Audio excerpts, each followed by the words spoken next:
Hello, everyone. You're listening to Family Talk, the radio broadcasting ministry of the James Dobson Family Institute. I'm Dr. James Dobson, and thank you for joining us for this program.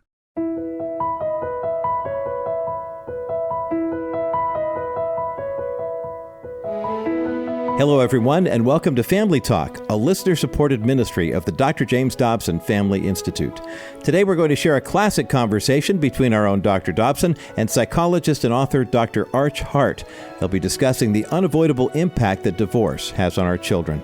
Dr. Archibald Hart is Dean Emeritus and Professor Emeritus of the School of Psychology at Fuller Theological Seminary, where he served from 1973 until 2016. He was trained as a clinical psychologist in his native South Africa. He's the author of 24 books and is best known for his research on the hazards of ministry, stress, divorce, and anxiety. Dr. Hart is actually the father of author and therapist Dr. Sharon May, who is also a frequent guest here on Family Talk. Being a child of divorce himself, Dr. Hart knows firsthand that divorce leaves an indelible mark on children. Today, he and Dr. Dobson will offer advice to divorced parents on how they can help their kids walk through this very difficult situation. It can certainly have a long-term impact on a young person's life. Let's listen now to their compassionate and helpful conversation.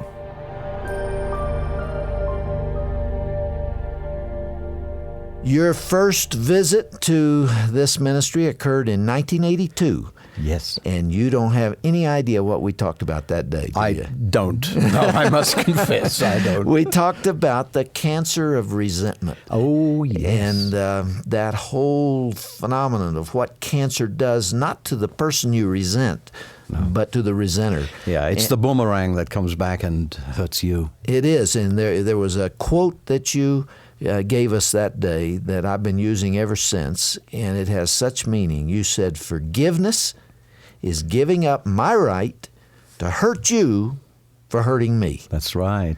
And that's You've got a good memory. That's good stuff. And it's very relevant to what we're going to talk about today, because divorce oozes with resentment. Absolutely. Absolutely. Resentment, and even divorces that begin out as friendly divorces, about 1/3 of them turn nasty, and the level of resentment conflict just escalates. There's always a ripping and tearing of flesh. Always is. And the children get caught up in it. Yeah, the victims of divorce are the children, not the parents. They are the children. The title of your book, again, is Helping Children Survive Divorce. The word survive is a strong word there. It is a Do strong, you really mean that? I Is mean it a that. matter of survival? It is a matter of survival. And you know, I write the book out of my own personal experience, in that my parents divorced when I was 12 years of age. And I know it firsthand, which is more than a lot of people can say. How much do you remember about that? Vividly, everything. I can remember vividly the day my mother walked into the room and said, "Pack your things, we're leaving." Did you have any clue that it was coming? No. I knew that the marriage was conflicted. For years they'd been fighting and arguing. I felt a relief when school holiday time came and I could go and be with my grandparents, who were wonderful Christian people. And for that period of time there was peace in my life. And then we come back to the home, conflicted, tense, and so forth. But despite all of that, the last thing I wanted was for my parents to separate. A lot and of divorce. tears at that time? Cried a lot. Difficult at first. You hold it in, you know. Yeah. My father didn't respect boys who cried. So you get the message, you know, don't be a sissy. Toughen up a little bit. This is life. And so you internalize those tears. I think there's a lot of internal crying. Not all of us cry outwardly. We cry inwardly. Did you blame one of the parents over the other? You know, and I write about this in the book because I think parents need to understand that what often happens is that children turn and blame the innocent parent. Mm-hmm. So I turned to my mother and took my anger out on her. But it was really your father? It was my father. Of course it was my father. I knew that. But part of it is, I think, the child's fear. You turn to the safest parent to project your anger, to take out your feelings. And I turned on her. And I didn't blame her. I took my anger out on her. Now, going back to that word survival, Yes. was it a matter of survival for you? What happened? I did not survive very well, which is why I eventually got to writing this book. Because, first of all, I think that no child is the same after divorce as they would have been if no divorce had occurred. There's a lot you can do to make things better than they would otherwise be, but it is a matter of surviving. And I certainly don't want to send the message that, well, if your parents divorce, you are doomed. That's not my message. My message is that if divorce is inevitable, and it's going to happen anyway, then there is a lot you can do to help your children survive and minimize the damage. In medicine, we talk often about the natural history of the disease. In other words, there is a sequence of events that unless you intercede in some way, you can expect this to happen. That's right. The natural history of divorce for children is bad news. Is bad news. No doubt about it. All the research. You talk, in fact, about the research in your book, especially by Dr. Judith Wallerstein, who is the guru of this field. She's done more research than anybody else. And she has stood up to critics, left, right, and center, Jim, in a way that is quite admirable, you know. What she has concluded from all this research, which I hope, you know, if there are parents out there who are thinking about getting a divorce and the situation is tolerable at all, I hope you'll weigh this, that those children who go through this and are in such pain in the beginning are actually hurting worse 5 years later than they were at the time of the divorce. That's the research evidence, and the evidence is clear. There's nothing good that comes out of divorce. It does not go away, and it doesn't get better unless you work on it. Unless you intervene, you have to do something. It's like the medical analysis is a good one. That disease has a process, and you have to intervene if you want to have a good outcome. Arch, you were 12 when this happened in your family. That's a terrible time for divorce to occur, isn't it? It's the worst time. And the research shows very, very clearly that around puberty, starting from age about 10 to age 13 or 14 is the worst time. That's when the maximum damage takes place. All those changes are going on inside of you. But I think that there are two reasons. First of all, it's the age at which you are maximally aware of what's going on. Younger than that, you really don't know what's going on. You're aware there's something happening, but you go along for the ride. But at about that point, you are fully aware, but you are also minimally equipped to deal with it. As children get older and experience divorce, they have skills. They've got their own life looming ahead of them. They go off to college. They get on with their life. At 12, 13, where do you go? You're trapped. Well, let's talk a little bit about how to make it easier. It's never going to be easy. No. It's like any other, again, the analogy to a disease process. It's never easy to have measles or mumps or cancer or any other disease, but there are things that are done to help under those circumstances. Let's talk about what will help.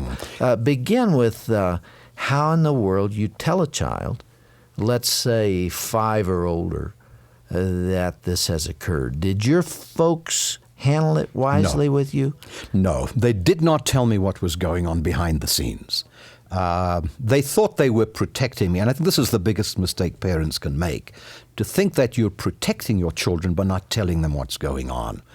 I have come to the conclusion that the best thing parents can do is be honest with their children. I think we are created in a way where we deal with reality better than we do with with our imagination. And so lying awake at night as a young child, playing out in my mind different scenarios, that is anxiety producing. It's not fear producing, it's anxiety producing. And anxiety is bad. There's nothing good about anxiety. And I would rather have been fearful knowing what was happening than to have to put up with the anxiety. And now let's go back to that word resentment again.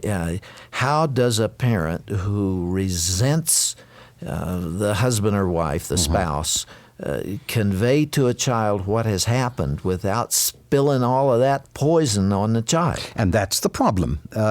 You get to express your resentment toward the partner at the child. The partner may already have gone, split, run off. and you're left there, and the only person you can express that to is your child. And so therefore you need to not take it out on the child. All right, let's get a highly specific situation because we're talking to people who are there. Right. Let's suppose that the husband has run off with another woman and the wife and the mother is left to explain this to the child. I talked to somebody just the other day where this man had been the pillar of the church. He was deeply committed to the Lord. He loved his family, gave time to his family, and went a little crazy. We've all seen that. He just got infatuated with this woman, and now he won't have anything to do with his own children. He treats his who is now his ex-wife like dirt.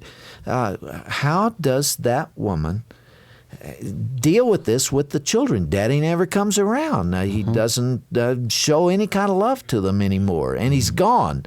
How does she deal with that? You have to be honest. Don't make excuses for the other partner. It's just a matter of saying, darling, I'm sorry to have to tell you this, but your daddy has left us. Doesn't want to live Doesn't here. want to live with us. Now, I don't want you, and I think this is the hard part, to say to your child, I don't want you to hold this against your daddy or your mommy. I don't want this to come between the two of you, and I'm going to do everything I can to get healing for the hurt I'm experiencing. We need to pray for Daddy. And we need to pray for Daddy. We need to... you've got to do the Christian thing, Jim. That's what you've got to do. There is no other way. Boy, that's tough. It is tough. When you're dying inside and yourself. Maybe the best thing you can do at that point is just state the facts and then pull back and go and get some help for yourself. Yeah. Because the one factor above all other factors that minimizes the damage that divorce has on children is when the parents get healing for themselves. Heal your own resentment. Heal the conflict between the two of you. And you give your child the gift of healing. It's very difficult to provide first aid for a child when you're bleeding yourself. That's right. And not just bleeding, but when your bleeding is hurting the child. Yes. Because now when a young child sees how mommy is devastated, or daddy, let's remember this is not only... It goes both ways. Let's just remember It sure goes does. both ways. But when the little child is looking at the parent who has been abandoned and sees that hurt, that child will often feel to blame for that. Maybe I was the one who caused that. That often occurs, doesn't it? It is very common. You've got to head that off. How do you do Jim, it? I can tell you, it was the first thought in my mind, I am to blame. Something I did. I've not been the good child I should be. You really remember thinking those thoughts? Absolutely. And nobody helped you? And I would talk lie that. awake at night trying to think, what did I do? What did I do? And of course, you can't come up with anything. It's there. You think, well, maybe I'm to blame for this. People have to understand that is the self-centeredness of childhood. I heard a story the other day of a child who was, I think, 3 years of age, was sitting on the toilet when an earthquake hit in Southern California, and this kid looked at his mother and said, "What did I do, Mommy?" You naturally think everything's your fault and your responsibility, and especially when a family breaks up, that goes right straight to the core of the child, doesn't it? The second major thing that I think a parent must keep in mind, the parent who's left now with the children and having to deal with this abandonment and so forth. It's never planned, you see. I mean, these things are spontaneous usually. The second most important thing to realize that this is the departure of the other parent is so dramatic for the child. Change as little else as you possibly can. The first reaction of the rejected spouse is this: I'm packing up, we're moving, we're going back to grandma's, we're going back east, we're going back Timbuktu, whatever. That rips loose all the friends, everything familiar, the neighborhood, the bed, the clock, everything changes, This right? child needs to adjust to this one very significant departure, minimize other change. Cool it, Why do they do that? Well, I'm going to take the child so that you won't have access to the child, or I'm going to punish you, and that is the worst thing you can do. Change as little as you possibly can. Sometimes that's done for financial reasons, isn't it? I'm going back and live with my folks. I can't afford to live on But it doesn't have to them. be done tomorrow. It's the urgency, it's the suddenness with it. Prepare the way. Sit down and do some planning now. The impulsive, sudden decisions will always be wrong. and the child will suffer because of that. Now, let's talk about the various emotions that show up in children at this time. How do you recognize and deal with anger in the child? The one who is obviously really holding somebody responsible for this, maybe the wrong parent. How do you ventilate that anger? There are those in our profession who will say that you allow that child to say, I hate you, and throw things and scream and throw temper tantrums and so on. That's not the answer. I do not believe in that at all. I am very clear on this point as a psychologist. Anger is to be talked about, not acted out. Yeah. It has to be talked about. It doesn't matter how young the child is, the child needs to talk about the anger. The biggest mistake parents can make, and often they feel guilty, you see. The poor child, look how the child's suffering. All right, so I'm going to let him bash, break the television set, kick the dog, because most people have picked up on that secular idea that anger should be ventilated, acted out. It actually creates more anger. The crazy thing is it doesn't ventilate it. It rehearses the anger. What you're doing is teaching the child how to act angrily. There is no research evidence whatsoever, and there's been some very excellent work done by a psychologist from Boston in this area that shows that ventilating or rehearsing anger relieves the anger. It only creates more. So you sit down and talk. You've got to sit down and talk. A child, no matter how young, needs to talk. Maybe a very young child may need to draw some pictures for you. How do you feel about Daddy and Mommy? Draw a picture of me and Daddy. Get the child to express the feelings. Parents don't like doing that. They don't like doing that because it only stirs up their own hurt. It only stirs up their own hurt. All right, let's role play a little bit. I'm 6 years old.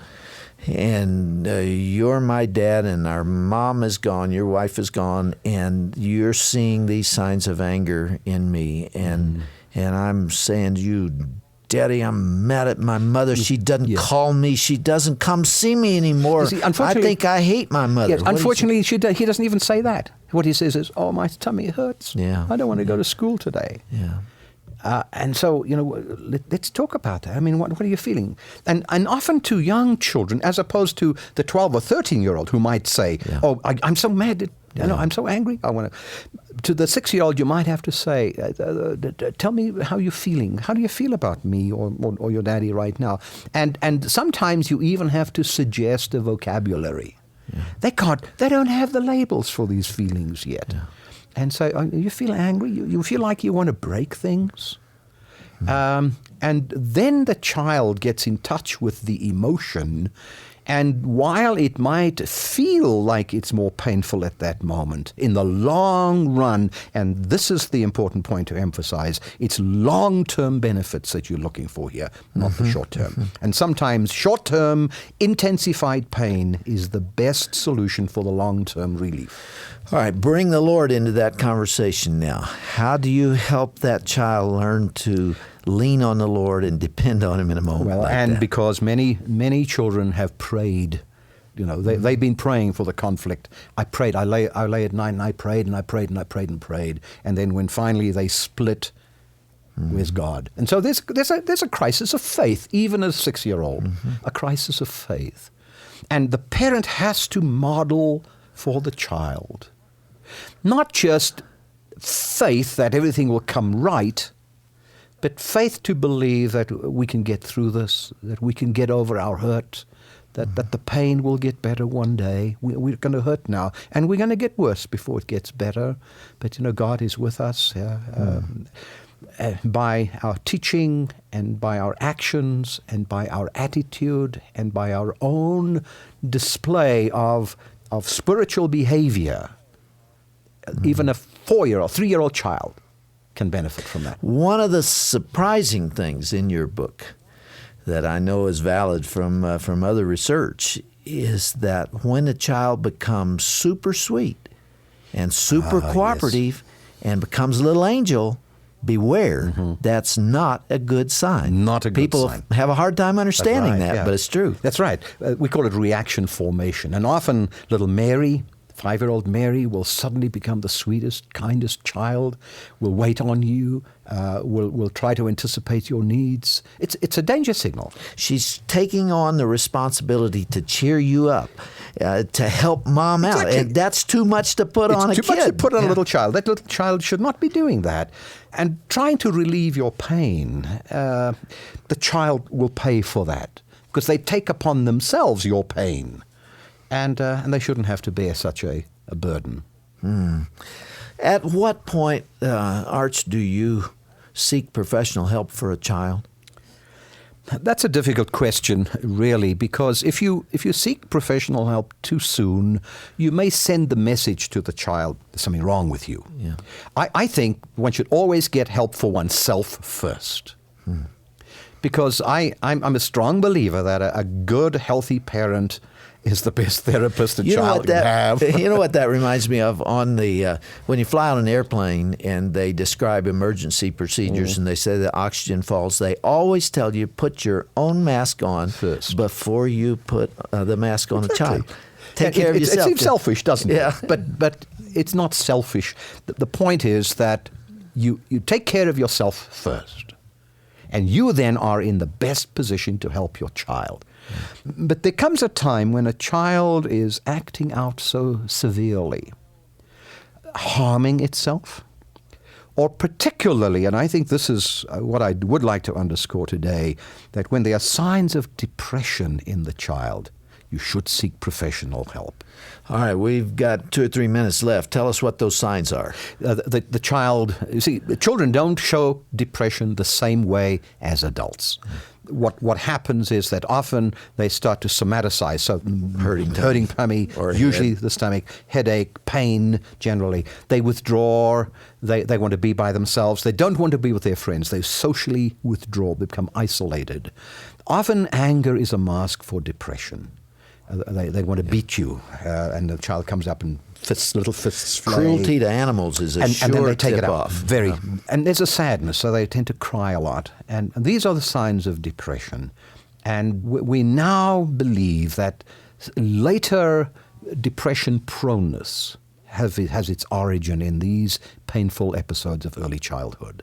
And divorce, more than any other life experience, can set you up for serious problems of depression later in life. What does the counselor or psychologist do when that 8-year-old comes in? What goes on there? Mostly it is a grief counseling. That it's reactive them depression. talk through. The loss, confront the loss.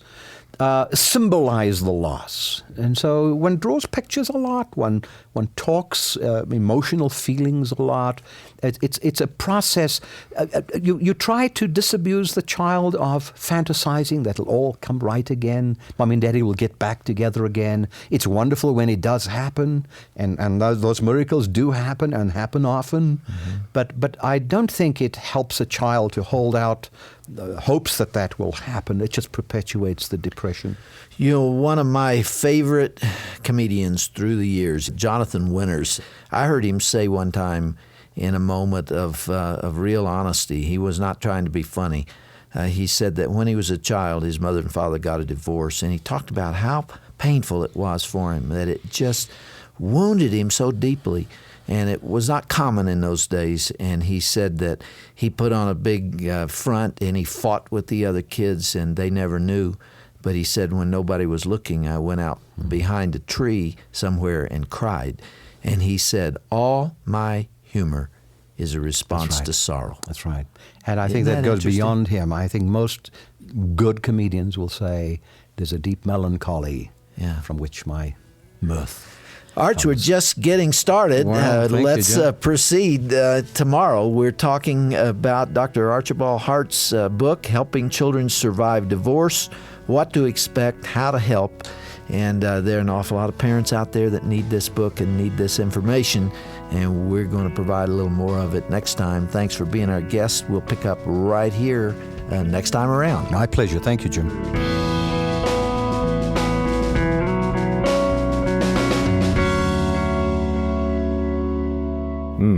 Well, you just heard day one of Dr. Dobson's conversation with Dr. Arch Hart on the topic of helping children survive divorce here on Dr. James Dobson's Family Talk. The negative effect and wounding that divorce has on the emotional well-being of a child is undeniable.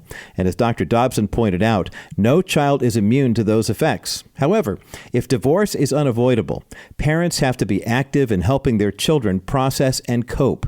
If you'd like to learn more about Dr. Arch Hart, his books, and his work in psychology, you can find that and more on our broadcast page at drjamesdobson.org. Just type in drjamesdobson.org/broadcast, and it'll take you right there. Of course, you can always call us at any time. We are here to answer your questions about the Dr. James Dobson Family Institute. We'll be happy to pray with you, and we'll suggest a resource here from Family Talk as well. Our number is 877-732-6825. That's 877-732-6825. Thanks so much for joining us today here on Family Talk and your commitment to pray and support our ministry. I'm Roger Marsh. Join us again next time for another edition of Dr. James Dobson's Family Talk. Have a blessed day.